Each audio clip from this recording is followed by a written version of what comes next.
ನೀವು ನೋಡ್ತಿಲ್ಲ, ನಿಮ್ಮಲ್ಲೆಲ್ಲ ಬಂದು ನಿಮ್ಮೆಲ್ಲ ಅಡ್ರೆಸ್ ತೊಗೊಂಡು ನಿಮ್ಮ ವಂಶ ಯಾವ ಪರಂಪರೆಯಿಂದ ಬಂದದೆ ಅಂತಂಥೇಳಿ ಬರೆದು ಕೊಡ್ತಾರಲ್ಲ, ಎಲ್ಲ ಒಟ್ಟು ಹೆಳವರು ಅಂತಂತಿರಲ್ಲ ನೀವು. ಆ ಹೆಳವರು ಟೆಂಟ್ ಹಾಕ್ಕೊಂಡು ಹೆಣ್ಮಗಳು ಬೆಳಿಗ್ಗೆ 11-12 ಗಂಟೆಗೆ ರೊಟ್ಟಿ ಮಾಡ್ತಿರ್ತಾಳೆ. ಟೆಂಟ್ ಹೊಡ್ತಾರೆ, ಅಲ್ಲೇ ಕಟ್ಟಿಗೆ ತಂದು ರೊಟ್ಟಿ ಮಾಡ್ತಿರ್ತಾಳೆ. ರೊಟ್ಟಿ ಮಾಡ್ತಿರ್ಬೇಕಾದ್ರೆ ನೋಡ್ತಾಳೆ, ಕಾರ್ ಗಾಡಿಯಾಗ ಹೋಗ್ಬೇಕಾದ್ರೆ ನೋಡ್ತಾಳೆ, ಗಾಡಿ ನಿಲ್ಲಿಸ್ತಾಳೆ. ಸುಧಾಮೂರ್ತಿದು ಹೇಳಕತ್ತಿದ್ದು ನಾನು. ಕೋಟಿ ಹಣ ಅವ್ರದ್ದು, ದಿವಸಕ್ಕೆ ಕೋಟಿ ಹಣ. ಒಂದು ಮೈ ಮೇಲೆ ಬಂಗಾರಿಲ್ಲ. ಮಗಳನ್ನು ಲಗ್ನ ಮಾಡಿದರು, ಲಂಡನ್ನಿನ ಪ್ರಧಾನಿ ಕೊಟ್ಟರು ಮಗಳನ್ನು ಲಗ್ನ ಮಾಡಿದ್ರು, ಮೈ ಮೇಲೆ ಬಂಗಾರಿಲ್ಲ. ಒಂದು ತಾಳಿ ಬಿಟ್ಟರು ಮತ್ತೊಂದೇನಿಲ್ಲ. ಇವತ್ತು ಹಾಗೆ ಇದ್ದಾರೆ, ಟಿ ವಿದಾಗ ಬರ್ತಾರೆ, ನೋಡ್ರಿ ಬೇಕಾದ್ರೆ ನೀವು. ನಮ್ಮ ವೇಟ್ ಬಂಗಾರ ಇರ್ತಾವ್ರಿ. ಲಗ್ನಕ್ಕೆ ಹೋದ್ರು ವಧು ಯಾವುದು ವರ ಯಾವುದು ಗೊತ್ತಿಲ್ಲ, ಅವ್ರಿಗಿಂತ ಮೊದಲು ಇವರೇ ಭಾಳ ದೊಡ್ಡ ಹಾಕ್ಕೊಂಡಿರ್ತಾರಲ್ಲ. ನೋಡ್ರಿ ಬೇಕಾದ್ರೆ ನೀವು ಲಗ್ನೊಳಿಗೆ ಹೋದಾಗ ನೋಡ್ರಿ ಬೇಕಾದ್ರೆ ನೀವು. ವರನೇ ಅಥವಾ ವಧುವನ್ನ ಹುಡುಕಬೇಕು ನಾವು ಹೋಗಿ, ಎಲ್ಲ ಎಲ್ಲಿದ್ದಾರೆ ಅಂಥೇಳಿ. ಕಾಲ ಹಿಂಗೆ ಬಂದದೇ, ಅಷ್ಟಿಲ್ಲ ನೋಡ್ರಿ. ಆಕೆಲ್ಲ ಅಷ್ಟು ಮಾಡಿದಂಥ ಹೆಣ್ಮಗಳು ಒಂದು ಸಂಸ್ಥೆಗೆ ಹೋಗ್ತಾಳೆ. ಈ ಕಡೆ ಚೀನಾ, ಈ ಕಡೆ ಪಾಕಿಸ್ತಾನ, ಈ ಕಡೆ ಕರ್ನಾಟಕ. ಅಲ್ಲಿ ಒಂದು ನಮ್ಮ ರಾಮಕೃಷ್ಣ ಆಶ್ರಮದವರು ಬುಡಕಟ್ಟು ಜನಾಂಗಕ್ಕೆ ಒಂದು ಆಶ್ರಮವನ್ನು ಮಾಡಿ ಅವರಿಗೆ ಅಕ್ಷರ ಜ್ಞಾನವನ್ನು ಕೊಡ್ತಾರೆ. ಅದನ್ನು ಹುಡುಕಿದಾಳೆ ಹೆಣ್ಮಗಳಕ್ಕೆ. ಅದನ್ನು ಹುಡುಕಿ ಅಲ್ಲಿ ಹೋಗ್ತಾಳೆ. ಅಲ್ಲಿ ಹೋಗಿ ಅವರನ್ನು ಕೇಳ್ತಾಳೆ, ಈ ಬುಡಕಟ್ಟು ಜನಾಂಗಕ್ಕೆ ಭಾಳ ಚಲೋ ಕೆಲಸ ಮಾಡ್ತಾ ಇದ್ದೀರಿ ನೀವು, ಇಂಥವರಿಗೆ ನಾವು ಶಿಕ್ಷಣವನ್ನು ಕೊಡೋದೇ ಭಾಳ ಒಳ್ಳೆಯ ಕೆಲಸ, ಅದಕ್ಕೆ ನಿಮಗೆ ಎಷ್ಟು ದೇಣಿಗೆಯನ್ನು ಕೊಡಲಿ ಅಂತ ಕೇಳ್ತಾಳೆ. ಸುಧಾಮೂರ್ತಿಯವ್ರು ಕೇಳ್ತಾರೆ ಸ್ವಾಮೀಜಿಯವರನ್ನು. ಆಶ್ರಮದ ಸ್ವಾಮಿ ವಿವೇಕಾನಂದ ಆಶ್ರಮದ ಸ್ವಾಮೀಜಿಯವರನ್ನು ಕೇಳ್ತಾರೆ, ಏನಾರ ಕೊಡ್ರಿ ನಮಗೇನದ ಆಶ್ರಮದ ಅಂತ ಅವ್ರು ಹೇಳ್ತಾರೆ. ಒಮ್ಮೆ ಅದಕ್ಕೆ 10 ಕೋಟಿ ರೂಪಾಯಿಯನ್ನು ಬರೆದು ಕೊಡ್ತಾರೆ. ಚೆಕ್ಕನ್ನು ಹೊಳ್ಳಿ ಎಣಿಸ್ತಾರೆ ಸ್ವಾಮಿಗಳವರು. ಎಷ್ಟು ಪೂಜಿವು ಅಂತ ಎಣಿಸ್ಕೊಂತ ಹೋಗ್ತಾರೆ. ಅವರಿಗೆ ಕಲ್ಪನಾ ಬರೋದಿಲ್ಲ ಇಷ್ಟು ಕೊಡ್ತಾರೆ ಅಂತ, ಕಲ್ಪನಾ ಬರೋದಿಲ್ಲ. 10 ಕೋಟಿಯನ್ನು ಕೊಡ್ತಾಳೆ. ಉದಾರ ಗುಣ ಯಾವುದು? ಉದಾರ. ನೋಡ್ರಿ ಎಷ್ಟು ಚೆಂದಾಗಿದೆ ನೋಡ್ರಿ. ಇವತ್ತು ಬುಡಕಟ್ಟಿ ಜನಾಂಗರು ಭಾಳಷ್ಟು ಶಿಕ್ಷಣವನ್ನು ಕಲಿತು ನೌಕರಿಗೆ ತಿರುಗಿ ದಿಲ್ಲಿಗೆ ಬರ್ತಕ್ಕಂಥ ವ್ಯವಸ್ಥೆ ಆಗಿದೆ. ಇದೇ ಮನುಷ್ಯ ಮಾಡ್ತಕ್ಕಂಥ ಕೆಲಸ, ಗಳಿಸಿದ ಹಣವನ್ನು ಕೊಡ್ತಕ್ಕಂಥ ಕೆಲಸ. ಗಳಿಸೋಕೆ ನಾವು ಬೇಡ ಅನ್ನೋದಿಲ್ಲ. ಅದಕ್ಕೆ ಅವಧೂತ ಸ್ವಾಮಿಗಳು ನಮಗೇನು ಕೊಟ್ಟು ಹೋದರು ಅಂದರೆ, ತಮ್ಮ ಒಂದು ಒಳ್ಳೆ ಗುಣ ಇಟ್ಟುಕೋ ಸಾಕು, ಮತ್ತೊಂದು ಏನೂ ಬೇಕಾಗಿಲ್ಲ. ದುಡಿ, ಚೆಂದಾಗಿ ದುಡಿ, ಕಬ್ಬು ತೆಗಿ. 60 ಟನ್ ಬರೋದು 40, 60, 80, 90, 100ಕ್ಕೆ ತೊಗೊಂಡು ಹೋಗು. ಉದಾರ ಗುಣ. 100ಕ್ಕೆ ಹೋದ್ರೆ ನಿನ್ನ ನೋಡಿ ಮತ್ತೆ 4 ಮಂದಿ ಮಾಡ್ತಾರೆ. ಸೋಯಾಬೀನ್ ಬೆಳಿ ಬೇಡ ಅಂದ್ರೆ ನಿಮಗೆ ಇದನ್ನು ಬೆಳಿ ಈ ಬೆಳಿತಿರಲ್ಲ ಇಲ್ಲೆಲ್ಲ ಹೆಚ್ಚಾಗಿಲ್ಲ. ಅರಿಶಿನ ಬೆಳಿ, ಇವೆಲ್ಲ ಬೆಳೆದ ಉತ್ಪನ್ನವನ್ನು ತೆಗಿ. ಮಕ್ಕಳು ನಿನ್ನ ತುಂಬ ಚೆನ್ನಾಗಿ ಸಂಸ್ಕೃತಿವಂತನಾಗಿ ಸಾಕು.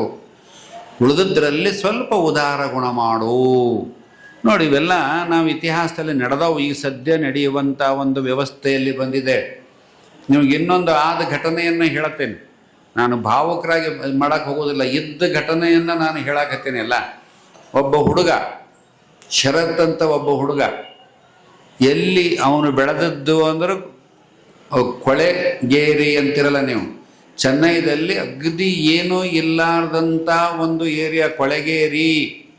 ಹೊಲಸು ಬರೀ ಎಲ್ಲದೂ ಜನ ಬಡವರೇ ಇರ್ತಕ್ಕಂಥ ಒಂದು ವಾತಾವರಣ ಅದು. ಆ ವಾತಾವರಣದಲ್ಲಿ ಹುಡುಗ ಹುಟ್ಟುತ್ತಾನೆ, ಅಲ್ಲೇ ಬೆಳಿತಾನೆ. ಅವರವ್ವ ಬೆಳಿಗ್ಗೆ 3 ಗಂಟೆಗೆ ಹೇಳ್ತಾರೆ. ಈಗ ನಮ್ಮ ತಾಯಿಯಂದಿರು ಕೆಲಸ ಮಾಡ್ತಾರೆ, ಬಡವರೆಲ್ಲ ಅಷ್ಟೆಲ್ಲ ಶ್ರಮವಾಗಿ ಕೆಲಸ ಮಾಡ್ತಾರೆ. ಬೆಳಿಗ್ಗೆ 3 ಗಂಟೆಗೆ ಹೇಳ್ತಾಳೆ ಆಕೆ. ಬೆಳಿಗ್ಗೆ 3 ಗಂಟೆಗೆ ಎದ್ದು 100 ಇಡ್ಲಿಗಳನ್ನು 6 ಗಂಟೆ ಒಳಗೆ ತಯಾರು ಮಾಡಿಕೋತಾಳೆ. ನೋಡ್ರಿ, ಆ ಕಾಲಕ್ಕೆ ರಾತ್ರಿ ನೆನಾಕಬೇಕು, ಹಗಲು ನೆನಾಕಬೇಕು, ಹಿಂಗೆ. ಈಗ ರೆಡಿಮೇಡ್ ನಿಮ್ಮದೆಲ್ಲ ಬರ್ತದಂಕಲೇ ಬಾಯಿಗೆ ಬರ್ತಾವೆ. ಈಗ ಅಡುಗೆನೂ ಯಾರು ಮಾಡೋಂಗಿಲ್ಲ. ಸೀದಾ ಎಲ್ಲಿ ಹೋಗ್ತೀರಿ? ದಾಬಾ ಅಲ್ಲ, ದಾಬಾಕ್ಕೆ ಹೋಗ್ತೀರಿ. ಹುಡುಗರು ನಿಮ್ಮನ್ನು ದಬ ಬಡಿತಾವೆ. ಮಾಡೋದೇನದ, ಸಂಸ್ಕೃತಿ ಹೋಗಿಬಿಡುತ್ತಲ್ಲ.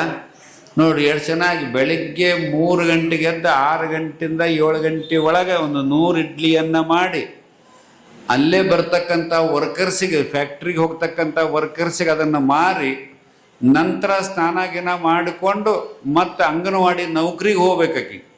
ತಿಂಗಳಿಗೆ 800 ರೂಪಾಯಿ. ಅದರಾಗ ಮಗನ್ನ BMSc ಓದಿಸ್ತಾಳೆ. BCA ಆದಮೇಲೆ MCA ಇರ್ತದೆ, ಅದನ್ನು ಓದಿಸ್ತಾಳೆ. ಅಕೌಂಟು ಚಲೋ ಆಗುತ್ತೆ. ಹುಡುಗನಿಗೆ ಬಹಳ ಖುಷಿ ಆಗುತ್ತೆ. ಎಲ್ಲಿಗೆ ಬರ್ತಾನೆ ಅಂದರೆ ವಿಶ್ವವಿದ್ಯಾಲಯಕ್ಕೆ, ಆ ಚೆನ್ನೈದಲ್ಲಿರ್ತಕ್ಕಂಥ ವಿಶ್ವವಿದ್ಯಾಲಯಕ್ಕೆ 2ನೇ ರ್ಯಾಂಕನ್ನು ಬರ್ತಾನೆ. 2ನೇ ರ್ಯಾಂಕನ್ನು ಮಾಡಿದಾಗ ಕಂಪನಿಯವರೆಲ್ಲ ಬರ್ತಾರೆ. ಈಗ ಆಗಿರೋ ಸದ್ಯ ನಾವು 2ನೇ ರ್ಯಾಂಕ್ ಬರ್ತಾನೆ, ಎಲ್ಲರೂ ಬರ್ತಾರೆ, ಕಂಪನಿಯವರೆಲ್ಲ ಬರ್ತಾರೆ. ತಿಂಗಳಿಗೆ 1 ಲಕ್ಷ ರೂಪಾಯಿ ಕೊಡ್ತೀವಿ, ನಮ್ಮ ಕಂಪನಿಗೆ ಬಾ, ನಮ್ಮ ಕಂಪನಿಗೆ ಬಾ, ನಮ್ಮ ಕಂಪನಿಗೆ ಬಾ ಅಂತ ಬರ್ತಾರೆ. ಕಂಪನಿ ಮಾಲಕರು ಬರ್ತಾರೆ ಅಷ್ಟು ಮಂದಿ. ನಮ್ಮ ಹುಡುಗಿನ ಲಗ್ನ ಆಗೋ, ನಿನಗೆಲ್ಲ ಅನುಕೂಲ ಕೊಡ್ತೀವಿ, ನಿನ್ನೆ ಡೈರೆಕ್ಟರ್ ಮಾಡ್ತೀವಿ ಬಾ ಅಂತಾರೆ. ಯಾರಿಗೂ ಹೋಗಲ್ಲ ಅವನು ತನ್ನದೇ ಆದ ಒಂದು ಉದ್ಯೋಗವನ್ನು ಮಾಡಬೇಕು ಅಂತ ನಿಂತ್ಕೋತಾನೆ, ಮಾಡ್ತಾನೆ. ಅಂದರೆ ಕ್ಯಾಟ್ರಿಂಗ್ ಅಂತ ಹೇಳಿ ಬರ್ತದೆ ನಿಮಗೆಲ್ಲ. ಲಗ್ನದಾಗೆಲ್ಲ ನೀವು ಕೊಡ್ತಿರಲ್ಲ, ಅವರೇ ಬಂದು ಅಡುಗೆ ಮಾಡಿ ಊಟ ಮಾಡಿಸಿ ಹೋಗಿಬಿಡ್ತಾರೆ ಎಲ್ಲ ಒಟ್ಟು. ಅದನ್ನು ಮಾಡಬೇಕು ಅಂತ ಮಾಡ್ತಾನೆ. ಅದನ್ನೆಲ್ಲ ಮಾಡಬೇಕು ಅಂತ ಮಾಡಿದಾಗ ಅದ್ರಾಗ ಜನ ಮೋಸ ಮಾಡ್ತಾರೆ ಎಲ್ಲರೂ. ಭಾಳಷ್ಟು ಜನ ಮಾಡಿಸ್ತಾರೆ, ಸರಿಯಾಗಿ ರೊಕ್ಕ ಕೊಡಲ್ಲ, ಮಾಡ್ತಾರೆ, ಸರಿಯಾಗಿ ರೊಕ್ಕ ಕೊಡಲ್ಲ. ಹೀಗಾಗಿ ಅವನಿಗೆ ಸಾಲ ಆಗುತ್ತೆ, ತಂದೆ ತೀರ್ಕೋತಾನೆ, ಆ ಸಾಲ ತೀರಿಸ್ಬೇಕಾಗತ್ತೆ. ಏನೇನೋ ಮಾಡಿ ಸಾಲ ತೀರ್ಸೋಕ್ಕೆ ಪ್ರಯತ್ನ ಮಾಡ್ತಾನೆ, ಬೇರೆ ಬೇರೆ ಕಡೆ ಹೋಟೆಲ್ಗಳನ್ನು ತೆಗಿತಾನೆ, ಅದು ಫೇಲ್ ಆಗುತ್ತೆ. ಆದರೆ ಒಂದು ಸತಿ ಅವನಿಗೆ ಒಂದು ಚಾನ್ಸ್ ಸಿಗುತ್ತೆ, ಗೋವಾದಾಗ ಒಂದು ಚಾನ್ಸ್ ಸಿಗುತ್ತೆ. 150 ಹುಡುಗರಿಗೆ ಅಡುಗೆ ಮಾಡಿ ನಾಷ್ಟ ಗೀಷ್ಟ ಮಾಡ್ತಕ್ಕಂಥ ಒಂದು ವಿಶ್ವವಿದ್ಯಾಲಯ ಸಿಗುತ್ತವ. ಅಲ್ಲಿ ಹೋಗ್ತಾನವ, ಅವ್ರು ವಾಂಟೆಡ್ ಇರುತ್ತೆ, ಹೋಗ್ತಾನೆ, ಹೋಗಿ ಅದನ್ನು ಮಾಡ್ತಾನೆ. ಬರೀ 1 ತಿಂಗಳಲ್ಲಿ ಅವನಿಗೆ ಬಹಳ ವ್ಯವಸ್ಥಿತವಾದ ಆಹಾರ ಆದ್ದರಿಂದ ಇಡೀ ಎಲ್ಲ ಕಾಲೇಜುಗಳು ಅವನ ಕಡೆ ಬರ್ತಾವೆ. ನಮ್ಮಲ್ಲಿ ಮಾಡೋಣ ಎಲ್ಲವನ್ನೂ ತಗೊಂಡು ಮಾಡ್ತಾನೆ. 150 ವಿದ್ಯಾರ್ಥಿಗಳಿಗೆ ಪ್ರತಿನಿತ್ಯ ಊಟ ಕೊಡುವಂಥ ಕೆಲಸ ಮಾಡಿದ ಪರಿಣಾಮ ದಿವಸಕ್ಕೆ 1 ಲಕ್ಷ ರೂಪಾಯಿ ಉಳಿಯುವಂಥ ವ್ಯವಸ್ಥೆ ಬರ್ತದೆ ಅವನಿಗೆ. ಇಷ್ಟು ಖುಷಿ ಆಗುತ್ತೆ ಅವನಿಗೆ. ಎಲ್ಲ 100 ಜನ ತನ್ನ ಊರಿನವರು ಮತ್ತು ತಮ್ಮ ಸ್ಲಮ್ ಏರಿಯಾದಾಗಿದ್ದ ಮಕ್ಕಳಿಗೆ ನೌಕರಿ ಕೊಡ್ತಾನೆ. ನಾವೆಲ್ಲ ಉಳಿದವ್ರಿಗೆ ಯಾರೂ ಕೊಡೋದು, ಎಲ್ಲಿಯೂ ಕೊಡೋದಿಲ್ಲ ನಾವು. ಇದಕ್ಕೆ ಉದಾರ ಗುಣ. ಅಷ್ಟೆಲ್ಲ ಆದರೂ ಸಹಿತ ಉದಾರ ಗುಣ. ನಾನಿಷ್ಟು ದೊಡ್ಡಕ್ಕೆ ಹೋಗಿದ್ದೀನಿ, ನನಗೆ ಒಂದು ದಿವಸಕ್ಕೆ 1 ಲಕ್ಷ ರೂಪಾಯಿ ಇದೆ, ಎಲ್ಲ ಅದೇ ಖರೆ. ಆದರೆ ನಾನು ಅವ್ರನ್ನ ಸುತ್ತಮುತ್ತಿದ್ದ ಮಕ್ಕಳನ್ನು ಮರೆಯೋದಿಲ್ಲ. ಅಷ್ಟೆಲ್ಲ ಇದ್ದರೂ ಅದೇ ಬಂದ್ರೆ ಅದೇ ಸ್ಲಮ್ ಏರಿಯಾದಾಗ ಇರ್ತಾನೆ, ಅದೇ ಸ್ಲಮ್ ಏರಿಯಾದಾಗ ಅದೇ ಮನೆಯಾಗ ಮಲಿಕೋತಾನೆ, ತಾಯಿ ಜೊತೆಗೆ ಇರ್ತಾನೆ. ತಾಯಿ ಮಾತ್ರ ಬಿಡೋದಿಲ್ಲ ನಾವು. ಕೊನೆಯವರೆಗೂ ತಾಯಿ ಹೇಳ್ತಾಳೆ, ತಮ್ಮ ಒಂದು ಮನೆ ಕಟ್ಟಿಕೊಳ್ಳೋ, ಇಲ್ಲವ ನೀನು ಇಲ್ಲಿ ಶ್ರಮ ಮಾಡಿ ಈ ನೆಲದಲ್ಲಿ ಎಷ್ಟು ಚಲೋ ಉತ್ಪನ್ನವನ್ನು ತೆಗೆದು ನನ್ನಂಥವನ್ನ ಬೆಳೆಸಿದೀಯ, ಅದಕ್ಕೆ ಬೇಡ ಇಲ್ಲೇ ಇರೋಣ. ಆಮೇಲೆ ತಾಯಿನೇ ಹಠ ಮಾಡಿ ಒಂದು ಮನೆ ಕಟ್ಸಂತಂದಾಗ ಆಯಿತು ಅಂತಂಥೇಳಿ ಅಕ್ಕಿ ಮಾತಿಗೆ ಬೆಲೆ ಕೊಟ್ಟು ಒಂದು ಮನೆ ಕಟ್ಟಿಸಿ ಆಕಿನ ಅದೇ ಮನೆಗಿಟ್ಟು ಇರೋವರೆಗೂ ಆಕಿ ಸೇವೆಯನ್ನು ಮಾಡ್ತಾನೆ. ಆದರೆ ಎಂದೂ ಆ ಸ್ಲಮ್ ಏರಿಯಾನ ಮರೆಯೋದಿಲ್ಲ. ದಿವಸಕ್ಕೊಮ್ಮಲ್ಲಿ ಹೋಗಿ ಯಾವ್ಯಾವ ಹುಡುಗರದವು ಅವನ್ ತಗೊಂಬಂದು ನೌಕರಿ ಕೊಡ್ತಕ್ಕಂಥ ಕೆಲಸವನ್ನು ಮಾಡ್ತಾನೆ. ಇವತ್ತು ಚೆನ್ನೈದಾಗ ಜೀವಂತವಾಗಿದ್ದಾನೆ, ವಯಸ್ಸಾಗಿದೆ. 1 ವರ್ಷಕ್ಕೆ ಅವನ ಲಾಭ ಎಷ್ಟೈತೆ ಅಂದರೆ 4 ಕೋಟಿ ರೂಪಾಯಿ ಇದೆ. ಉದಾರ ಗುಣ. 100-200 ಜನ ಮಕ್ಕಳಿಗೆಲ್ಲ ನೌಕರಿ ಕೊಟ್ಟಾನೆ. ಯಾವುದು ತಮಗೆ ಬೇಕಾಗಿದೆ ಅಂತ ಸಾಲಿಗೆ ಸ್ವಲ್ಪ ರೊಕ್ಕವನ್ನು ಕೊಡ್ತಾನೆ. ಆ ಮಕ್ಕಳಿಗೆ ಓದಿಸ್ಲಿಕ್ಕೆ ಏನು ಬೇಕೋ ಅದು ಮಾಡ್ತಕ್ಕಂಥ ಕೆಲಸವನ್ನು ಮಾಡ್ತಾನೆ. ಇದೇ ಉದಾರ ಗುಣ. ಎಷ್ಟು ಅದ್ಭುತ ನೋಡ್ರಿ ಇವೆಲ್ಲ. ಸುಮ್ಮನೆ ನಾವು ಕುತ್ಕೊಂಡು ವಿಚಾರ ಮಾಡಿದರೆ ನಮ್ಮ ಮಧ್ಯದಲ್ಲೇ ಇಂಥ ಎಲ್ಲ ಕೆಲಸ ಮಾಡುವಂಥ ಜನ ಇದ್ದಾರೆ. ಅದಕ್ಕೆ ನಿಜಗುಣ ಶಿವಯೋಗಿಗಳು ಏನು ಹೇಳಿದರು ಅಂತಂದರೆ, ವರಗುಣವಾವುದು ಉದಾರ. ಎಷ್ಟು ಚೆನ್ನಾಗಿ ಹೇಳಿದ್ರು ನೋಡ್ರಿ. ಒಂದು ಗುಣ ಉದಾರ ಯಾವುದಪ್ಪ ಅಂದ್ರೆ, ಒಂದು ಗುಣ ಲಗ್ನ ಇತ್ತು ಅಂದರೆ ನೀವು ನಿಂತು ಓಡಾಡಿ ಕೆಲಸ ಮಾಡಿ ನಮ್ಮ ಯುವಕರು ಅದೆಲ್ಲ ಚೆಂದಾಗಿ ಕೆಲಸ ಮಾಡಿರಿ ಅಂತ ನಾವು ಲಗ್ನದವ್ರು ಅಂತಾರಲ್ಲ, ಏನೋ ಮರ ಎಷ್ಟು ಚಲೋ ಮಾಡಿದೆ, ದೇವರು ಬಂದಂಗೆ ಬಂದೆ ಅಂತಾರೆ ಅವ್ರು. ದೇವರು ಬಂದಂಗೆ ಬಂದೆ ಅಂತಾರೆ. ದೇವರು ಕಾಣಲ್ಲ, ಅವನು ಬಂದು ಕೆಲಸ ಮಾಡಿದ್ದಕ್ಕೆ ಅಷ್ಟು ಖುಷಿಯಾಗಿ ದೇವರು ಬಂದಂಗೆ ಬಂದೆ ಅಂತಾರೆ ಅವ್ರು. ಹೀಗೆ ನಮ್ಮನ್ನು ನಾವು ಸಮಾಜಕ್ಕೆ ಅರ್ಪಣೆ ಮಾಡಿಕೊಳ್ಳುವಂಥ ವ್ಯವಸ್ಥೆಯಲ್ಲಿ ಅದಕ್ಕೆ ನಮ್ಮವ್ರು ಏನು ಮಾಡಿದ್ರು ಅಂದ್ರೆ, ಶಿಕ್ಷಣ ಬೇಕು. ಒಳ್ಳೆಯ ಶಿಕ್ಷಣ ಸಿಗ್ತು ಅಂತಂದ್ರೆ ಮನುಷ್ಯ ತುಂಬ ಚೆನ್ನಾಗಿ ಆಗ್ತಕ್ಕಂಥ ವ್ಯವಸ್ಥೆಗಳು ಬರ್ತಾವೆ. ಇಲ್ಲರ ಅವ್ಯವಸ್ಥೆಗಳು ಹೆಚ್ಚಾಗ್ತವೆ. ಅದಕ್ಕೆ ನೋಡ್ರಿ ಇವೆಲ್ಲ ನಾನು ಇದ್ದಂಥ ಘಟನೆಗಳನ್ನು ನಿಮಗೆ ಕೊಡ್ತಾ ಇದ್ದೇನೆ. ಉದಾರ ಗುಣದ ಕೊರತೆಗಳನ್ನು ಕೊಡ್ತಾ ಇದ್ದೇನೆ ನಿಮಗೆಲ್ಲ. ಎಂಥ ಅದ್ಭುತವಾದ ಒಂದು ಮಾತುಗಳು ಸಿಗ್ತಾವೆ. ಎಂತೆಂಥ ಜನ ನಮ್ಮ ಮಧ್ಯದಲ್ಲಿದ್ದಾರೆ. ನಿಮಗೆ ಸ್ವಲ್ಪ ಆಸ್ಟ್ರೇಲಿಯಾದ ಕಡೆ ಕರ್ಕೊಂಡು ಹೋಗ್ತೀನಿ ನಿಮ್ಮನ್ನು. ಸ್ವಲ್ಪ ಲಕ್ಷ ಕೊಟ್ಟು ಕೇಳ್ರಿ, ಆಸ್ಟ್ರೇಲಿಯಾದ ಕಡೆ ಕರ್ಕೊಂಡು ಹೋಗ್ತೀನಿ.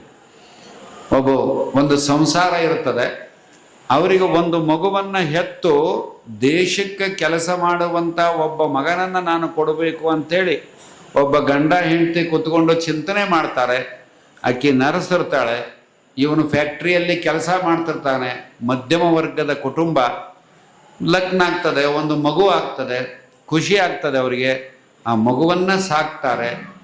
ಎಲ್ಲರೂ ಕರ್ಕೊಂಡು ಹೋಗಿ, ತಂದೆ ತಾಯಿ ಕರ್ಕೊಂಡು ಹೋಗಿ ಒಂದು ಶಿಕ್ಷಣ ಸಂಸ್ಥೆಗೆ ತೊಗೊಂಡೋಗಿ ಕುಂಡ್ರಿಸಿ ನಮಗೆ ಅಡ್ಮಿಷನ್ ಕೊಡ್ರಿ ಅಂತ ಕೇಳ್ತಾರೆ. ಆವಾಗ ಅವರು ಎಲ್ಲ ಶಿಕ್ಷಣ ಸಂಸ್ಥೆಯವರು ನಾವು ಅಡ್ಮಿಷನ್ ಕೊಡಲ್ಲ, ಈ ಹುಡುಗನಿಗೆ ಅಡ್ಮಿಷನ್ ಕೊಡಲ್ಲ, ಎಲ್ಲರೂ ತಿರಸ್ಕಾರ ಮಾಡಿ ಬಿಟ್ಬಿಡ್ತಾರೆ. ಆವಾಗ ಆಕೆಗೆ ಬೇಸರ ಆಗತ್ತೆ. ಸೀದಾ ಕೋರ್ಟ್ಗೆ ಹೋಗ್ತಾಳೆ. ಕೋರ್ಟಿಗೆ ಹೋದಾಗ ಕೋರ್ಟ್ ಹೇಳ್ತದೆ ಆ ಹುಡುಗನಿಗೆ ಶಿಕ್ಷಣವನ್ನು ಕೊಡಬೇಕು, ಅಡ್ಮಿಷನ್ ಕೊಡ್ರಿ ಅಂತ ಹೇಳ್ತದೆ. ಹಕ್ಕದ, ಆ ಹಕ್ಕನ್ನು ಉಪಯೋಗ ಮಾಡಿ ಹೇಳ್ತದೆ ಅದು. ಆ ಪ್ರಕಾರವಾಗಿ ಅಡ್ಮಿಷನ್ ಕೊಡ್ತಾರೆ. ಹುಡುಗ ಓದ್ತಾನೆ. ತಾಯಿ ಭಾಳಷ್ಟು ಶ್ರಮ ಮಾಡಿ ಅವನನ್ನು ತಯಾರು ಮಾಡ್ತಾಳೆ. ಆ ರೀತಿಯಾಗಿ ಹುಡುಗ ಓದ್ತಾನೆ. ಎಲ್ಲಿಗೆ ಹೋಗ್ತಾನೆ ಅಂದರೆ BCom ಆಗ್ತಾನೆ, MCom ಆಗ್ತಾನೆ. BCom MCom ಆದರೂ ಸಹಿತ ಆ ಹುಡುಗನಿಗೆ ಆ ದೇಶದವರು ಅವನಿಗೆ ಒಂದು ರತ್ನ ಪ್ರಶಸ್ತಿಯನ್ನು ಕೊಡ್ತಾರೆ, ಯುವರತ್ನ ಪ್ರಶಸ್ತಿಯನ್ನು ಕೊಡ್ತಾರೆ.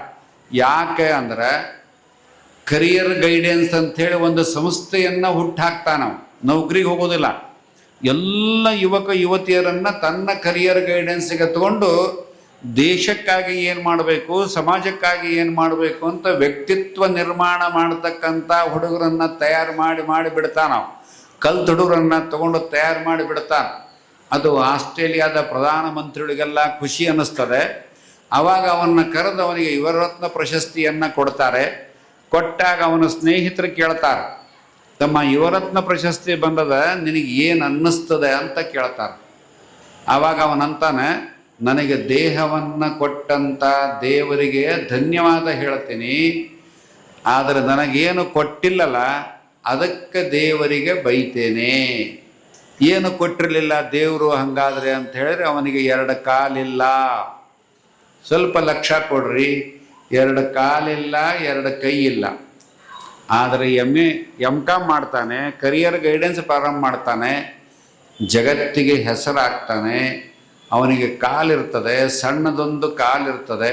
ಆ ಕಾಲನ್ನು ನರಸಾಗಿದ್ದಂಥ ಹೆಣ್ಣು ಮಗಳು ಎಣ್ಣೆ ಹಚ್ಚಿ ಚೆಂದಾಗಿ ಅದನ್ನು ತೀಡಿ ಅದಕ್ಕೆ ಪೆನ್ಸಿಲನ್ನು ಕೊಟ್ಟು ಕಾಲಿನಲ್ಲೇ ಬರೆಸುವಂಥ ವ್ಯವಸ್ಥೆಯನ್ನು ಮಾಡ್ತಾಳೆ. ಉದಾರ ಗುಣ, ತಾಯಿಯ ಉದಾರ ಗುಣ ಎಷ್ಟು ದೊಡ್ಡದ ನೋಡ್ರಿ. ಇದು ತಲೆ ಮೇಲೆ ಕೈ ಹೊತ್ಕೊಂಡು ಕೂಡಲಿಲ್ಲ ಆಕಿ. ಅಪ್ಪ 2 ಕೈ ಇಲ್ಲ, 2 ಕಾಲಿಲ್ಲ, ಹೆಂಗೆ ಮಾಡ್ಬೇಕಪ್ಪ ದೇವ್ರೇ ಅಂತ ತಲೆ ಹೊತ್ಕೊಂಡು ಕೂಡಲಿಲ್ಲ. ಚಿಂತನೆ ಮಾಡಿದ್ಲು, ಏನೈತೆ ಅದರಲ್ಲೇ ನಾವು ಸ್ವಲ್ಪ ತಯಾರು ಮಾಡೋಣ. ನಾವು ಹುಡುಗನ ಶಾಣೆತನ ನೋಡಿದ್ಲು ಆಕಿ. ಹುಡುಗನ ತಲೆ ಬಹಳ ಹುಷಾರಿತ್ತು, ಅದನ್ನು ನೋಡಿದವ, ಅದನ್ನು ನೋಡಿ ಬಹಳ ವ್ಯವಸ್ಥಿತವಾಗಿ ತಯಾರು ಮಾಡಿದ್ಲು. ಇಷ್ಟೆಲ್ಲ ದೊಡ್ಡ ಕರಿಯರ್ ಗೈಡೆನ್ಸ್ ಆಗಿ ಹುಡುಗರಿಗೆ ಮಕ್ಕಳಿಗೆಲ್ಲ ಜ್ಞಾನವನ್ನು ಕೊಡ್ತಕ್ಕಂಥ ಕೆಲಸವನ್ನು ಮಾಡಿದ. ಅವನಿಗೆ ಯುವರತ್ನ ಪ್ರಶಸ್ತಿಯನ್ನು ಕೊಟ್ಟಾಗ ಇವರೆಲ್ಲ ಹೇಳಿದಾಗ ಅವನು ಹೇಳಿದ, ದೇವರು ನನಗೆ ಕೈಕಾಲು ಕೊಟ್ಟಿಲ್ಲ ಅಂಥೇಳಿ ದೇವರನ್ನು ನಾನು ಬೈಯೋದಿಲ್ಲ, ದೇವರಿಗೆ ಧನ್ಯವಾದವನ್ನು ಹೇಳ್ತೇನೆ. ಆ ದೇವರ ಸ್ವರೂಪವಾದ ತಾಯಿಗೆ ಎಷ್ಟು ನಮಸ್ಕಾರ ಮಾಡಿದರೂ ನಾನು ಕಡಿಮೆನೆ ಅಂತ ಹೇಳ್ತಾನೆ. ನೋಡ್ರಿ, ಆ ತಾಯಿ ಮಾಡಲಿಲ್ಲ ಅಂದ್ರೆ, ಅಕ್ಕಿ ತ್ಯಾಗ ಮಾಡಲಿಲ್ಲ ಅಂದರೆ, ಅವನು ತ್ಯಾಗ ಮಾಡಲಿಲ್ಲ ಅಂದರೆ ಸಾವಿರಾರು ಜನ ಹುಡುಗರು ಒಳ್ಳೆಯ ಕರಿಯರ್ ಗೈಡೆನ್ಸ್ ಆಗಿ ಬರತ್ತಕ್ಕೆ ಹೋಗ್ತಿತ್ತಲ್ಲ. ಎಂಥ ಅದ್ಭುತವಾದ ಕೆಲಸ. ಅದಕ್ಕೆ ವರಗುಣವಾವುದು ಉದಾರ. ಇವೆಲ್ಲ ಬರ್ತಕ್ಕಂಥವು ನಮ್ಮ ಜೀವನದಲ್ಲಿ ನೋಡ್ತಕ್ಕಂಥ ವ್ಯವಸ್ಥೆಗಳು. ಕೈ ಹೊತ್ಕೊಂಡು ಕುಂಡ್ರೆ ಕೆಲಸ ಆಗೋದಿಲ್ಲ, ಮಾಡಿದರೆ ಕೆಲಸ ಆಗ್ತದೆ, ಧೈರ್ಯವಾಗಿ ಮಾಡಿದರೆ ಕೆಲಸ ಆಗ್ತದೆ. ಇದಕ್ಕೆ ನಮಗೆ ಜ್ಞಾನ ಬೇಕು ಅಂತಂಥೇಳಿ ಪರಮ ಪೂಜ್ಯ ಅವಧೂತ ಸ್ವಾಮಿಗಳವರು ನಮಗೆ ಏನು ಕೊಟ್ಟರು ಅಂದರೆ, ತಮ್ಮ ನಿನ್ನಲ್ಲಿ ಒಂದು ಶಕ್ತಿ ಇದೆ, ಆ ಮನಸ್ಸನ್ನು ಸರಿಯಾಗಿ ಕಟ್ಟಿಕೋ. ಮನಸ್ಸನ್ನು ಸರಿಯಾಗಿ ಕಟ್ಟಿದರೆ ನೀವು ಮನೆಯನ್ನು ಕಟ್ತೀಯಾ, ಊರನ್ನು ಕಟ್ತೀಯಾ, ದೇಶವನ್ನು ಕಟ್ತೀಯಾ ಅನ್ನೋ ಒಂದು ಶಕ್ತಿ ಮನಸ್ಸಿನಲ್ಲಿದೆ, ಮನುಷ್ಯನಲ್ಲಿದೆ. ಆ ಮನುಷ್ಯನ ಮನಸ್ಸನ್ನು ನಾವು ಮಾಡಿಕೊಂಡಾಗ ಏನೆಲ್ಲ ಆಗ್ತಕ್ಕಂಥ ವ್ಯವಸ್ಥೆಗಳು ಬರ್ತವೆ ಅನ್ನೋದಕ್ಕೆ ಇಂಥವೆಲ್ಲ ನೂರಾರು ಉದಾಹರಣೆಗಳನ್ನು ನಾವು ನೋಡ್ತಕ್ಕಂಥ ವ್ಯವಸ್ಥೆಗಳನ್ನು ನೋಡ್ತೀವಿ ನಾವೆಲ್ಲ. ಇವೆಲ್ಲ ನೂರಾರು ಉದಾಹರಣೆಗಳನ್ನು ಮಾಡಿದರು ಅಂತಂತ ಹೇಳಿನೇ ಇವತ್ತು ಜೀವನದಲ್ಲಿ ನಾವು ನೆಮ್ಮದಿಯಾಗಿ ಬದುಕ್ತಕ್ಕಂಥ ಕೆಲಸವನ್ನು ಮಾಡಿಕೊಳ್ತೇವೆ. ನೋಡ್ರಿ, ನಿಮಗೆಲ್ಲ ಗೊತ್ತದೆ, ಸಿದ್ಧಾರೂಢರು ನಿಮಗೆಲ್ಲ ಗೊತ್ತದೆ. ಅವ್ರೇನು ತಮ್ಮ ಸ್ವಂತ ಮನೆ ಕಟ್ಟಿಕೊಳ್ಳಲಿಲ್ಲ. ಕಟ್ಟಿಕೊಂಡಾರ ಹೋಗಿ ನೋಡ್ರಿ, ಅವ್ರ ಮನೆನ ಬೀದರ್ ಜಿಲ್ಲಾದಾಗಿತ್ತು. ಬೀದರ್ ಜಿಲ್ಲಾದವರು ಇಷ್ಟೆಲ್ಲ ಮನೆ ಕಟ್ಟಿದ್ರು. ಎಲ್ಲ ಏನು ಕಟ್ಟಿದ್ರು ಅವರು? ಪ್ರತಿ ದಿವಸ ಪ್ರವಚನವನ್ನು ಹೇಳ್ತಿದ್ರು. 4 ಮಂದಿ ಬರಲಿ, 3 ಮಂದಿ ಬರಲಿ, 2 ಮಂದಿ ಬರಲಿ, ಪ್ರತಿ ದಿವಸ ಪ್ರವಚನವನ್ನು ಹೇಳ್ತದೆ. ಅದರಿಂದ ಪರಿವರ್ತನೆ ಆದರೂ ಸಾವಿರಾರು ಜನ ಆದರು. ಎಂಥ ಒಬ್ಬ ಮುಸ್ಲಿಮ್ ನಾವು ಬಂದು ಅಲ್ಲಿ ಬಂದು ಅಜ್ಜಾರ ಹತ್ರ ಬಂದು ಕೂತ್ಕೊಂಡು ಅವನು ಪರಿವರ್ತನೆಯಾಗಿ ಅವರಿಂದ ದೀಕ್ಷೆ ತಗೊಂಡು ಅಲ್ಲೇ ಸಮಾಧಿ ಆಗ್ತಕ್ಕಂಥ ವ್ಯವಸ್ಥೆ ಆಗ್ತದೆ. ನಮ್ಮ ಕೊಲ್ಲಾಪುರದ ಶಾವು ಮಹಾರಾಜ್ ಅವ್ರ ಹತ್ರ ಬರ್ತಾರೆ. ಸ್ವತಂತ್ರ ಹೋರಾಟದಲ್ಲಿ ಅವ್ರ ಹತ್ರ ಬಂದು ಅನೇಕ ವಿಚಾರಗಳನ್ನು ತಿಳ್ಕೊಂಡು ಹೋಗ್ತಾರೆ. ಎಷ್ಟು ಜನ ಬೇಕು, ಗಾಂಧೀಜಿ ಬಂದು ಹೋಗ್ತಾರೆ. ಅದರ ಜೊತೆಗೆ ನಮ್ಮ ಇವರು ಭೂದಾನವನ್ನು ಮಾಡಿದಂಥ ವಿನೋಬಾ ಭಾವೆ ಬಂದು ಹೋಗ್ತಾರೆ. ಒಬ್ಬ ಸಾಮಾನ್ಯ ವ್ಯಕ್ತಿ ಅನ್ನೋದಲ್ಲ, ಅವ್ರು ಕೊಡ್ತಕ್ಕಂಥ ಪ್ರವಚನ ಸಾವಿರಾರು ಜನರಿಗೆ ಕಲ್ಯಾಣವನ್ನು ಮಾಡ್ತಕ್ಕಂಥ ಕೆಲಸ ಮಾಡ್ತದೆ. ಅದಕ್ಕೆ ನಿಜಗುಣ ಶಿವಯೋಗಿಗಳು ಏನು ಹೇಳಿದರು ಅಂತಂದ್ರೆ, ಗುಣ ಆವುದು ಅಂತಂದರು. ವರ ಗುಣ, ಒಳ್ಳೆಯ ಗುಣ ಆವುದು ಅಂತ ಹೇಳಿದರೆ ಅದೇ ಯಾವುದು ವರಗುಣ, ಯಾವುದು ಒಳ್ಳೆಯ ಗುಣ, ಯಾವುದು ಉದಾರ. ಅದೇ ಉದಾರ. ಮಾಸ್ತರ್ ಮನಬಿಚ್ಚಿ ಪಾಠ ಹೇಳಿದ ಅಂದ್ರೆ ಮಕ್ಕಳು ಜಿಗದಾಡಿ ಅಭ್ಯಾಸ ಮಾಡ್ತಾವೆ. ಮಾಸ್ತರ್ ಕರೆದು ಕೂಡ ಹೋಗಿ ಎಲ್ಲ ಕಸ ಹೊಡಿತಮ್ಮ ಅಂದ್ರೆ ಪಟ ಪಟ ಪಟ ಕಸ ಹೊಡಿತಾವ. ಮನೆಯಾಗ ಅವು ಕಸ ಹೊಡಿ ಅಂದ್ರೆ ನೀ ಹೊಡಿ ಅಂತ ಹೇಳ್ತಾವ. ಆದ್ರೆ ಮಾಸ್ತರ್ಗೆ ಮಾತ್ರ ಹೇಳಿದ ಕೂಡ ಕೇಳ್ತಾವ. ಯಾಕೆ? ಉದಾರ. ಮಾಸ್ತರ ನಮ್ಮನ್ನು ಉದ್ಧಾರ ಮಾಡುವಂಥ ಒಳ್ಳೆಯ ಗುಣ ಅವನಲ್ಲಿದೆ. ಅವನ ಮಾತು ನಾವು ಕೇಳಿದರೆ ಚಲೋ ಆಗ್ತೀವಿ ಅನ್ನೋ ಭಾವನೆ ನಮ್ಮ ಮಕ್ಕಳಲ್ಲಿರ್ತದೆ. ಹಂಗೆ ಮನುಷ್ಯ ಗುರುವನ್ನು ಯಾತಕ್ಕೆ ಬೇಕು ಅಂತಂತ ಹೇಳಿದರೆ, ಬೆಳಕನ್ನು ತೋರಿಸುವನು ಗುರು. ಆ ಬೆಳಕಿನಲ್ಲಿ ಬದುಕುವವರು ನಾವು. ಆ ಬೆಳಕನ್ನು ತೋರಿಸಿದವರು ಅವಧೂತ ಸ್ವಾಮಿಗಳು. ಅದಕ್ಕೆ ಅವರು ವಜ್ರ ಮಹೋತ್ಸವವನ್ನು ಮಾಡಿ ನಾವು ಬೆಳಕಾಗ್ತಕ್ಕಂಥ ಒಂದು ವ್ಯವಸ್ಥೆ ಇದರಲ್ಲೆಲ್ಲ. ನಾವೆಲ್ಲ ಬೆಳಕಾಗೋದ್ರಿಂದ ಜ್ಞಾನವಂತರಾಗೋದು, ಒಳ್ಳೊಳ್ಳೆ ಜ್ಞಾನವಂತರಾಗೋದು, ಒಳ್ಳೊಳ್ಳೆ ಕೆಲಸವನ್ನು ಮಾಡೋದು, ಊರಿಗೆ ಕೆಲಸ ಮಾಡೋದು, ಮನೆ ಕೆಲಸ ಮಾಡೋದು, ಇವೆಲ್ಲವನ್ನು ಇಂಥವು ಸಾಕಷ್ಟು ಅದಾವೆ. ಹೇಳಿಕೊಂತ ಹೋದರೆ ಸಾಕಷ್ಟುಗಳದಾವೆಲ್ಲ. ಒಟ್ಟು ಇಂಥ ಜನ ಇವತ್ತೆಲ್ಲ ತ್ಯಾಗ ಮಾಡಿದವ್ರು ಇದ್ದಾರೆ ಅಂತಂಥೇಳಿ ನಾವು ಹಿಂಗೆ ಬದುಕಿದ್ದೀವಿ ಎಲ್ಲ. ಒಟ್ಟು ಇಲ್ಲದೇ ಇದ್ದರೆ ಇಲ್ಲ. ಸ್ವತಂತ್ರ ಪೂರ್ವದಲ್ಲಿ ನಮ್ಮ ಹೆಣ್ಮಕ್ಕಳು ಎಷ್ಟು ಜನ ತ್ಯಾಗ ಮಾಡಿದರು, ಲಗ್ನನೇ ಆಗಲಿಲ್ಲ ಅವು. ಗಾಂಧೀಜಿಯವರ ಒಂದೊಂದು ಮಾತಿಗೆ ಲಗ್ನವಾಗದೆ ಇಡೀ ಊರಿನಲ್ಲಿ ಮನೆ ಮನೆಗೆ ತಿರುಗಿ ಸ್ವಾತಂತ್ರ್ಯದ ಮಾರ್ಗವನ್ನು ಕೊಡ್ತಕ್ಕಂಥ ಕೆಲಸವನ್ನು ಮಾಡಿ ನಮ್ಮ ಜನರಲ್ಲಿ ಸ್ವಾತಂತ್ರ್ಯವನ್ನು ಎಚ್ಚರ ಮಾಡಿದರು. ನಿಮಗೆ ಗೊತ್ತದೆ, ಅಕ್ಕ ನಿವೇದಿತಾ ಅಂತ ಬರ್ತಾಳೆ, ನಮ್ಮ ಇತಿಹಾಸದಲ್ಲಿ ಬರ್ತಾಳೆ. ಓದ್ದವರಿಗೆಲ್ಲ ಗೊತ್ತದೆ, ಶಾಲೆಯಲ್ಲಿ ಓದ್ದವ್ರಿಗೆ ಅದೆಲ್ಲ ಪಾಠ ಬಂದಿರ್ತದೆ. ಸ್ವಾಮಿ ವಿವೇಕಾನಂದರು ಪರದೇಶಕ್ಕೆ ಹೋಗ್ತಾರೆ, ಭಾಷಣವನ್ನು ಮಾಡ್ತಾರೆ. ಭಾಷಣವನ್ನು ಮಾಡಿದಾಗ ಆ ಭಾಷಣಕ್ಕೆ ಮೆಚ್ಚಿ ಅಕ್ಕ ನಿವೇದಿತಾ ಒಂದು ಪತ್ರವನ್ನು ಬರೀತಾಳೆ. ನಾನು ನಿಮ್ಮ ದೇಶಕ್ಕೆ ಬಂದು ನಿಮ್ಮ ಭಾರತೀಯ ಸಂಸ್ಕೃತಿಯನ್ನು ಮನೆ ಮನೆಗೆ ಮುಟ್ಟಿಸುವಂಥ ಕೆಲಸವನ್ನು ಮಾಡ್ತೇನೆ, ನನಗೆ ಪತ್ರ ಬರೆದು ನನಗೆ ಪರ್ಮಿಷನನ್ನು ಕೊಡ್ರಿ ಅಂತ ಕೇಳಿದಾಗ ತಿರುಗಿ ಇವರು ಪತ್ರ ಬರೀತಾರೆ. ಈ ಧರ್ಮದ ಎಲ್ಲವನ್ನ, ಭಾರತೀಯ ಸಂಸ್ಕೃತಿಯನ್ನು ನೀನು ಅಲ್ಲೇ ಆ ದೇಶದಲ್ಲೇ ಪ್ರಚಾರ ಮಾಡು. ಇಲ್ಲಿ ಬಂದರೆ ಈ ಸಂಸ್ಕೃತಿ, ಈ ಜನಾಂಗ ಭಾಳ ಒರಟು ಜನಾಂಗ, ಇವರು ಕೂಡ ನಿನಗೆ ಬದುಕಲಿಕ್ಕೆ ಆಗೋದಿಲ್ಲ, ಬೇಡ ಅಂತ ಪತ್ರ ಬರೀತಾರೆ. ಸ್ವಾಮಿ ವಿವೇಕಾನಂದರ ಪತ್ರ ವ್ಯವಹಾರ ಅಂತ ಪುಸ್ತಕದ ಓದ್ರಿ, ಇದರಾಗೆಲ್ಲ ಬರ್ತದೆ. ಪತ್ರ ಬರೀತಾರೆ. ಪತ್ರ ಬರೆದಾಗ ಆವಾಗ ತಿರುಗಿ ಆಕಿ ಪತ್ರ ಬರೀತಾಳೆ, ನಾನು ನಿಮ್ಮ ದೇಶಕ್ಕೆ ಬರುವುದನ್ನು ನಿಶ್ಚಿಂತವಾಗಿ ಚಿಂತನೆಯನ್ನು ಮಾಡಿದ್ದೇನೆ. ಒಂದು ಉದಾಹರಣೆಯನ್ನು ಕೊಡ್ತಾಳೆ. ಏನು ಕೊಡ್ತಾಳೆ ಅಂದರೆ, ಆನೆಯ ಕೋರೆಗಳು ಮುಂದೆ ಬರುತ್ತವೆಯೇ ವಿನಃ ಹಿಂದೆ ಸರಿಯುವುದಿಲ್ಲ. ಎಷ್ಟು ದೃಢತೆ ನೋಡ್ರಿ ಅವಳಲ್ಲಿ. ಭಾರತೀಯ ಸಂಸ್ಕೃತಿ ಬಗ್ಗೆ ಎಷ್ಟು ದೃಢತೆ ಆಕೆಗೆ. ಆನೆಯ ಕೋರೆಗಳು ಮುಂದೆ ಬರುತ್ತವೆಯೇ ವಿನಃ ಹಿಂದೆ ಸರಿಯುವುದಿಲ್ಲ. ಆನೆ ಕೋರೆಗಳು ಮುಂದೆ ಬರ್ತವೆ ಹೊರತು ನೋಡ್ರಿ ಬೇಕಾದ್ರೆ ಆನೆಗಳನ್ನು, ಅದು ಹಿಂದೆ ಹೋಗೋದೇ ಇಲ್ಲ. ನಾನು ಅಷ್ಟು ನಿಮ್ಮ ಭಾರತೀಯ ಸಂಸ್ಕೃತಿಯನ್ನು ಒಪ್ಪಿಕೊಂಡಿದ್ದೇನೆ, ಎಷ್ಟು ಕಷ್ಟವಾದರೂ ನಿಮ್ಮಲ್ಲಿ ಬರ್ತೇನೆ ಅಂದಾಗ ಇಲ್ಲಿಗೆ ಬರ್ತಾಳೆ. ನಿಮ್ಮ ಸೀರೆಯನ್ನು ಉಟ್ಟುಕೊಳ್ತಾಳೆ, ನಿಮ್ಮ ಡ್ರೆಸ್ಸುಗಳು, ನಿಮ್ಮ ವ್ಯವಸ್ಥೆಗಳು, ನಿಮ್ಮ ಇದರನ್ನು ತೆಗೆದುಕೊಂಡು ಯುವಕರನ್ನು ಸಂಘಟನೆಯನ್ನು ಮಾಡಿ ಒತ್ತುವ ಗಾಡಿಯಲ್ಲಿ ಭಾರತೀಯ ಪುಸ್ತಕಗಳನ್ನು, ಭಾರತೀಯ ಬಟ್ಟೆಗಳನ್ನು, ಇಲ್ಲಿ ತಯಾರಾದ ಗಾಂಧೀಜಿಯವರು ಏನು ಚರಕದಲ್ಲಿ ತಯಾರು ಮಾಡ್ತಾ ಇದ್ರು ಅವೆಲ್ಲ ಬಟ್ಟೆಗಳನ್ನು ಒತ್ತೋ ಗಾಡಿಯಲ್ಲಿ ಹಾಕಿ ಮನೆ ಮನೆಗೆ ಹೋಗಿ ಕೊಡ್ತಕ್ಕಂಥ ಕೆಲಸ, ವ್ಯಾಪಾರ ಮಾಡ್ತಕ್ಕಂಥ ಕೆಲಸವನ್ನು ಅಲ್ಲಿಂದ ಇಲ್ಲಿಗೆ ಬಂದು ಮಾಡ್ತಾಳೆ ಅಂದರೆ ನಿಮ್ಮ ಸಂಸ್ಕೃತಿ ಎಷ್ಟು ಚಲೋ ಇರಬೇಕು. ಇದೇ ಉದಾರ ಗುಣವಾವುದು ಉದಾರ. ಆಕೆ ಅಲ್ಲಿಂದ ಇಲ್ಲಿಗೆ ಬಂದು ಈ ಕೆಲಸವನ್ನು ಮಾಡಿದ್ಲು. ಆಕೆ ಎಷ್ಟು ಉದಾರ ಗುಣ ಆಯಿತು ನೋಡ್ರಿ. ತನ್ನ ರೊಕ್ಕವನ್ನು ಖರ್ಚು ಮಾಡಿ, ತನಗೆ ಇದ್ದ ಉತ್ಪನ್ನವನ್ನು ಇಲ್ಲಿಗೆ ತಂದು ಖರ್ಚು ಮಾಡಿ ನಿಮ್ಮ ದೇಶದ ಎಲ್ಲ ಬಟ್ಟೆಗಳನ್ನು ಜನರಿಗೆ ಕೊಡ್ತಕ್ಕಂಥ ವ್ಯವಸ್ಥೆ ಮಾಡಿ ಸ್ವಾತಂತ್ರ್ಯದ ಶಕ್ತಿಯನ್ನು ಯುವಕರಲ್ಲಿ ಯುವತಿಯರಲ್ಲಿ ತುಂಬತಕ್ಕಂಥ ಕೆಲಸವನ್ನು ಮಾಡ್ತಾಳೆ. ಇದೇ ಉದಾರ ಗುಣವಾವುದು ಉದಾರ, ಗುಣವಾವುದು ಉದಾರ. ಎಷ್ಟು ಚೆನ್ನಾಗಿ ಒಂದು ಸಾಲು ನಿಮಗೆ ಎಷ್ಟು ಬೇಕಟ್ಟೆಲ್ಲ ಸಿಗ್ತಕ್ಕಂಥ ಒಂದು ವ್ಯವಸ್ಥೆ. ಉಳಿದದ್ದೇನಾದ್ರೂ ಸಿಗೋದಿಲ್ಲ. ನಿಮಗೆ ಬೇಕಾದಂಥ ಒಳ್ಳೆಯದನ್ನು ಕೊಡ್ತಕ್ಕಂಥ ವ್ಯವಸ್ಥೆಯನ್ನು ಈ ಒಂದು ಸಾಲು ನಮಗೆ ಮಾಡ್ತದೆ ಅಂತಂತ ಹೇಳಿದರೆ, ಶರದ್ನಂಥ ಒಬ್ಬ ಹುಡುಗ, ಕೇವಲ ಒಂದು ಸ್ಲಮ್ದಲ್ಲಿ ಹುಟ್ಟಿದಂಥ ಒಬ್ಬ ಹುಡುಗ, ರ್ಯಾಂಕ್ ಬಂದರೂ ಸಹಿತ ನೂರಾರು ಜನ ಬಡವರಿಗೆ ಕೆಲಸ ಮಾಡ್ತಕ್ಕಂಥ ಕೆಲಸವನ್ನು ಕೊಟ್ಟು ತಾನು ಬದುಕುವುದರ ಜೊತೆಗೆ 4 ಕೋಟಿ ರೂಪಾಯಿಗೆ ಅವನಿಗೆ ಇನ್ಕಮ್ ಆದರೂ, 1 ವರ್ಷಕ್ಕೆ ಇನ್ಕಮ್ ಆದರೂ ಸ್ಲಮ್ಮಿನ ಮನೆಯನ್ನು ಮಾರಲಾರದೆ ದಿವಸಕ್ಕೆ 1-2 ಬಾರಿ ಆದರೂ ಹೋಗಿ ಅಲ್ಲಿ ಕೂತ್ಕೊಂಡು ಬರ್ತಕ್ಕಂಥ ಅವನ ಉದಾರವಾದ ಮನಸ್ಸು, ಅದರ ಜೊತೆಗೆ ತಾಯಿ ಅಡ್ಡಾಡಿದಂಥ ಆ ನೆಲ, ಆಕೆ ಶ್ರಮ ಪಟ್ಟಂಥ ನೆಲ ಮತ್ತೆ ನನಗೆ ಶ್ರಮ ಮಾಡಲಿಕ್ಕೆ ಶಕ್ತಿಯನ್ನು ಕೊಡ್ತದೆ. ನೋಡಿ ಎಂಥ ಒಂದು ಜನ ಇವತ್ತು ನಮ್ಮಲ್ಲಿ ಇರ್ತಾರೆ ಅಂದರೆ, ಈ ಉದಾರತೆ ನಮ್ಮಲ್ಲಿ ಇರೋದ್ರಿಂದನೇ ಇವತ್ತು ನಾವು ಎಷ್ಟು ಚೆನ್ನಾಗಿ ಬದುಕ್ತಕ್ಕಂಥ ವ್ಯವಸ್ಥೆ. ಇಷ್ಟು ಕಾರ್ಯಕ್ರಮ ನೀವು ತುಂಬ ಚೆನ್ನಾಗಿ ಮಾಡ್ತೀರಿ ಅಂತಂತ ಹೇಳಿದ್ರೆ ನಿಮ್ಮಲ್ಲಿರ್ತಕ್ಕಂಥ ಉದಾರತೆ, ಅಂದರೆ ನಿಮ್ಮಲ್ಲಿರ್ತಕ್ಕಂಥ 4 ಆಣಿಯನ್ನು ಕೊಡ್ತಕ್ಕಂಥ ಒಂದು ದೇಣಿಗೆ ಏನೈತಿ, ಅದು ಹಳ್ಳ ಆಗ್ತದೆ, ಅದು ಹೊಳಿ ಆಗ್ತದೆ, ಸಮುದ್ರ ಆಗ್ತದೆ. ನಿಮ್ಮ ಮಕ್ಕಳಿಗೆ ಸಂಸ್ಕಾರ ಸಿಗ್ತದೆ, ಊರಿಗೆ ಒಂದು ಒಳ್ಳೆ ಆರೋಗ್ಯಕರವಾದ ಒಂದು ವಾತಾವರಣ ಬರ್ತದೆ. ಅಂಥ ಒಂದು ವ್ಯವಸ್ಥೆಯನ್ನು ಪರಮಪೂಜ್ಯ ಮಹಾಸ್ವಾಮಿಗಳು ನಿಮಗೆಲ್ಲ ಕೊಡ್ತಕ್ಕಂಥ ವ್ಯವಸ್ಥೆಯನ್ನು ಮಾಡಿದ. ಮರೆಗುದ್ದಿ ಅಪ್ಪಳು ನನಗೆ ಫೋನ್ ಮಾಡೋದಿಲ್ಲ, ಹಿಂಗದ ಬರಬೇಕು ಅಂತಂದರು. ಬ್ಯಾಡ್ರಿ ಬುದ್ಧಿ ನಮ್ಮವು ಕೆಲಸಗಳೇ ಭಾಳ ಆಗ್ತಾವೆ, ವಯಸ್ಸು ಆಗಿದೆ, ಆಗಲ್ಲ ಅಂತಂತ ಹೇಳಿದೆ. ಹಂಗೆ ಅನ್ಬೇಡಪ್ಪ, ಬಾರೋ ಬಂದು ಹೋಗು ಅಂತಂತ ಹೇಳಿದರು ಹಿರಿಯರವರು, ನಮಗೆಲ್ಲ ಮಾರ್ಗದರ್ಶಕರು.